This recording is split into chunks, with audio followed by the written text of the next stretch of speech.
Hello student, myself Priyanka Gautam and I have done my MSc in Mathematics. Today I will teach you a topic from mathematics, that is linear equation. Linear equation in two variables. Linear equation in two variables. So हमारे variables क्या होते हैं? Variables का मतलब होता है vary करना. Variables का मीनिंग होता है वेरी,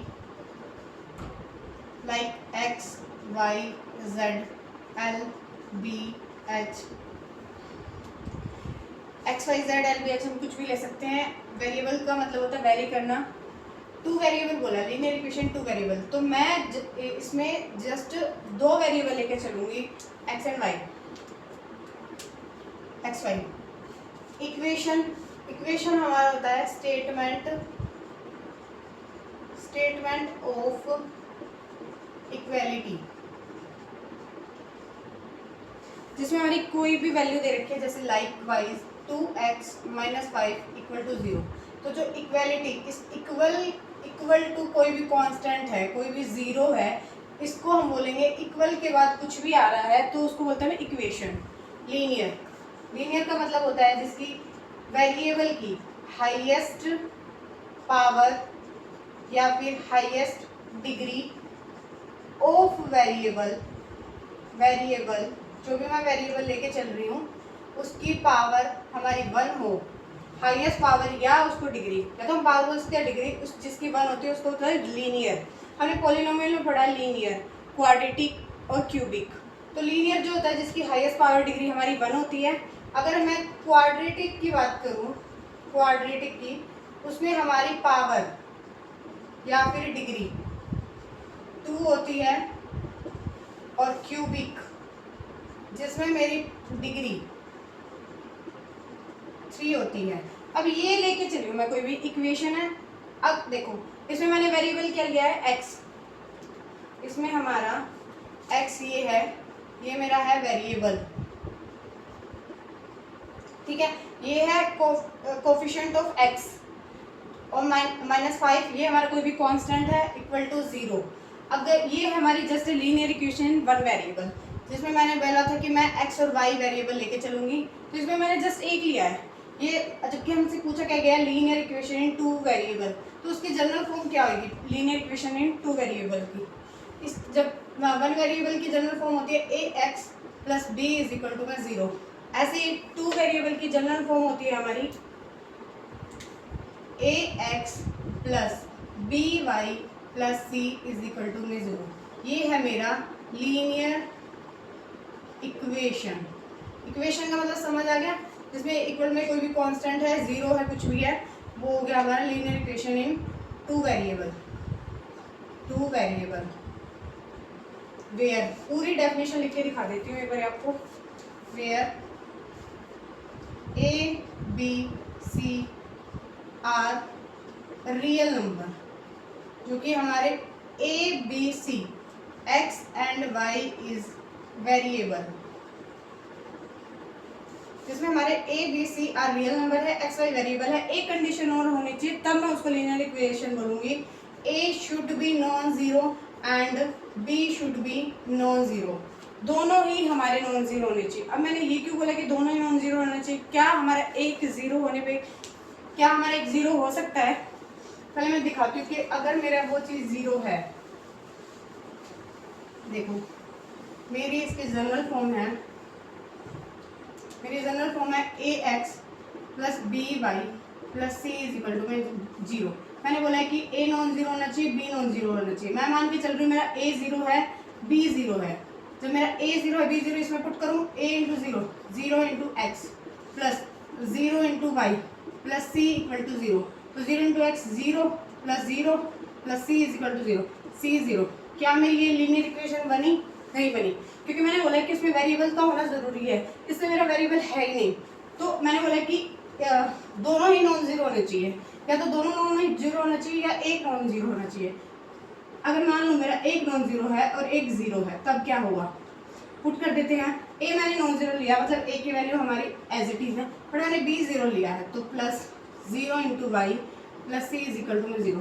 देखो इसमें हमारा वेरिएबल तो है, मैंने बोला है कि सी बी हमारा रियल नंबर होना चाहिए, रियल नंबर भी तो जीरो आता है, तो a x plus zero into y plus c is equal to zero. ये भी हमारा क्या होएगा, linear equation in two variable. समझ आ गया? एक मैं समझा देती हूँ, ये चीज़ समझ आई आपको? अब मैं कुछ डिफरेंट एग्जांपल लेके आपको समझाती हूँ। मैंने एक इक्वेशन ली like this 2xy plus 3y plus 1 equal to 0। अब मैं पूछ रही हूँ कि इसमें वेरिएबल हमारे दो ही हैं, x और y, तो क्या ये है linear equation in two variable? Check करते हैं। मैंने क्या बोला था, जिसकी हाईएस्ट पावर डिग्री हमारी 1 होती है वो होती है हमारी लीनियर इक्वेशन। तो पहले मैं इसकी चेक करूंगी, फिर मैं इसकी चेक करूंगी, फिर मैं इसकी चेक करूंगी। इसलिए मैं इसकी चेक करती हूँ। तो देखो x की पावर क्या हमारी 1, y की पावर क्या है 1, पावर ऐड हो जाती है तो 1 प्लस 1 हमारी कितना हो गया 2, तो ये हो गया 2। अब मेरी इन दोनों इस पूरे की टर्म को मिला के पावर 2 आ रही है, तो ये linear equation in two variable है ही नहीं, this is not linear equation. एक और एग्जांपल लेती हूँ, जैसे कि 2x plus 3/y plus 5 equal to 0।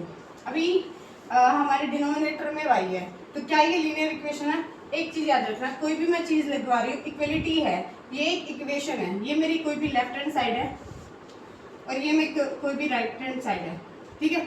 Equation में एक चीज़ हमेशा याद रखना, जो भी आप ऐड कर रहे हो, सब्ट्रैक्ट कर रहे हो, मल्टीप्लाई कर रहे हो, डिवाइड कर रहे हो, तो वो दोनों साइड वो चीज़ें अप्लीकेबल होंगी। वो लेफ्ट हैंड साइड भी अप्लीकेबल होगी, राइट हैंड साइड भी अप्लीकेबल होगी। तो मेरे डिनोमिनेटर में y है, मैंने एक छोटी सी कंस्ट्रक्शन, मतलब छोटा सा क्या किया, मैंने बोथ साइड मैंने मल्टीप्लाई किया, multiply both sides with y से मल्टीप्लाई किया।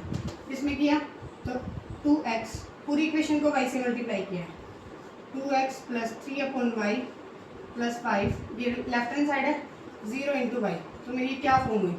अभी इस ये वाली क्या आ गया 2xy प्लस, जब मैंने इसके साथ की तो क्या आ गया 3/y इंटू में y plus 5y equal to में 0 इंटू वाई, ये तो 0 ही हो गया। और देखो y से y कैंसिल होगी, ये कौन सी इक्वेशन फॉर्म हुई है हमारी? ऊपर लिख दे रही हूँ, ये मेरा क्या बना है 2xy plus 3 plus 5y equal to 0। अब ये पूछा जाए क्या ये लीनियर इक्वेशन है? सेम वही है, x की पावर 1 y की पावर 1 1 प्लस 1 इक्वल टू 2, तो ये मेरी लीनियर इक्वेशन नहीं है। समझ आए? लीनियर इक्वेशन हम उसको इसको बोलेंगे जिसकी हमारी हाईएस्ट पावर डिग्री 1 होती है। मैं एक एग्जांपल लेके चल रही हूँ, जनरली छोटा सा दिमाग लगाना आप उसमें।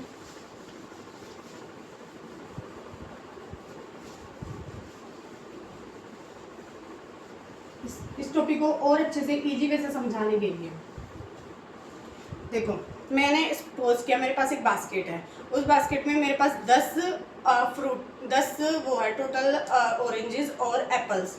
उसमें मेरे को बस क्वांटिटी पता है कि उसमें 10 हैं। एक बास्केट में मेरे पास 10 ऑरेंजेस प्लस में एप्पल्स मेरे पास 10 ही है। मतलब मेरे पास क्या चीज़ गिवन है, मेरे को पता है कि उस बास्केट में टोटल जो एप्पल्स और उसकी ऑरेंजेस की क्वांटिटी 10 है, ठीक है। मेरे पास जो गिवन है मैं वो लिखती जा रही हूँ, एप्पल्स प्लस ऑरेंजेस, इसकी क्वांटिटी मेरे पास है 10, ठीक है। अभी मेरे को पता लगाना है कि उस जो बास्केट में एप्पल्स कितने हैं और ऑरेंजेस कितने हैं। मतलब मेरे को फाइंड करने हैं, एप्पल्स की वैल्यू फाइंड करनी है कि मेरे पास उस बास्केट में एप्पल्स कितने हैं और मेरे पास ऑरेंजेस कितने हैं, ठीक है। अभी मेरे को नहीं पता है कि, मेरे को बस इतना पता है कि टोटल मेरे पास 10 है, तो मैं कैसे फाइंड करूँगी? मैंने मान लिया एप्पल्स मेरे पास x हैं और ऑरेंजेस मेरे पास y है। मेरे को क्या पता चला, x प्लस वाई मेरे पास 10 है, ठीक है। एक मेथड तो है मेरा हिट एंड ट्रायल मेथड, जिसमें मैं जस्ट अंदाज़ा लगा सकती हूँ कि मेरे एप्पल्स कितने हैं और ऑरेंजेस कितने हैं। लाइक मैंने मान लिया कि मेरे पास एक एप्पल है, ठीक है। मेरे को पता है कि 10 मेरे पास, अगर टोटल एप्पल्स प्लस ऑरेंजेस 10 है और मैंने माना है कि मेरे पास एप्पल 1 है, तो मेरे ऑरेंजेस ऑफ कोर्स 9 होंगे, तो 1 प्लस 9 10 होंगे। सेम मैंने माना कि मेरे पास एप्पल्स 2 हैं और ऑरेंजेस 8 आ गए, तो 2 + 8 10 आ गया। नेक्स्ट मैंने माना कि एप्पल्स 3 हैं और ऑरेंजेस 7 है, इक्वल टू में 10। ये मैं कोई एग्जैक्ट उस पर नहीं आ पा रही हूँ, कि मैं जस्ट अंदाजा बेसिस पे ही सोल्व कर पा रही हूँ। मेरा ये लॉन्ग टर्म मेथड है ना, तो मैं जस्ट एक ही ट्रिक से जल्दी से उस पर आंसर तक पहुँच पा रही हूँ। मैं जस्ट अंदाजा लगा के कि मेरा एप्पल 1 हो सकता है, ऑरेंजेस 9 हो सकते हैं, तो शायद 10 होगा, या फिर 5 एप्पल्स होंगे या फिर 5 ऑरेंजेस हो गया तो 10 होगा। ठीक है, एक तो ये हो सकता है। एक मैंने देखा आगे, मैंने वैसे ही दूर से देखा कि जो एप्पल्स की जो क्वांटिटी है, एप्पल्स आर, एक और चीज़ मेरे पास गिवन है, एक मेरे पास ये चीज़ गिवन थी और अनदर एक और चीज़ गिवन है मेरे पास कि apples are 2 more than oranges. इसका मतलब क्या समझ आया? एप्पल्स मतलब देखो, एक इक्वेशन मेरी ये बनी, ये वाली x + y = 10। एक इक्वेशन मेरी ये बनी कि जो मेरे एप्पल्स है, एप्पल्स मैंने क्या माना है, x r मतलब equal to sign twice 2 times more than मतलब प्लस ऑरेंजेस मैंने मानी y। ठीक है, एक इक्वेशन मेरी ये बनी है, एक इक्वेशन नंबर 1 है, एक इक्वेशन नंबर 2 है। तो देखो हमारे डिफरेंट मेथड से मैं x और y की वैल्यू फाइंड आउट कर सकती हूँ, ग्राफिकल मेथड से, अलजेब्रिक मेथड से। आज मैं आपको समझा रही हूँ अलजेब्रिक मेथड, कि आप अलजेब्रिक मेथड से x और y की वैल्यू कैसे निकालोगे। तो मेरे पास एक इक्वेशन ये है, मेरे पास एक इक्वेशन ये है। मैंने क्या किया, x की वैल्यू देखो, मेरे x और y दोनों ही अननोन है। हम क्या करेंगे, कोई भी एक इक्वेशन x + y की फॉर्मेट में ऐसे दी मिलेगी हमें, दूसरा मैंने या तो x की फॉर्मेट में निकाल लेना है या y की फॉर्मेट में निकालना है। मेरा यहाँ से सिंपली x की फॉर्मेट में निकल जाता है। मैंने क्या किया, इस सेकंड इक्वेशन को उठा के फर्स्ट वाले में सब्स्टिट्यूट कर दिया, उसको बोलते हैं सब्स्टिट्यूशन मेथड। मैंने लिखा substitute x = 2 + y in equation, किसमें, इन इक्वेशन 1 में। ठीक है, करते हैं सब्स्टिट्यूट। अभी x की वैल्यू हमारे पास 2 + y, x की वैल्यू मेरी 2 + y है, तो 2 + y, ठीक है, +y = 10। इसको सोल्व करना सीखो। देखो 2 + y कितनी बार आया, 2 बार, 2y = 10।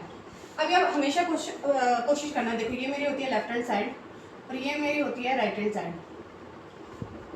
ठीक है, लेफ्ट हैंड साइड में हमेशा वेरिएबल रहना चाहिए और राइट हैंड साइड में हमेशा कांस्टेंट रहना चाहिए। तो वेरिएबल हमारा सिर्फ जस्ट 2y है, तो मैंने 2y को एक साइड रखा, इक्वल टू में 10 है।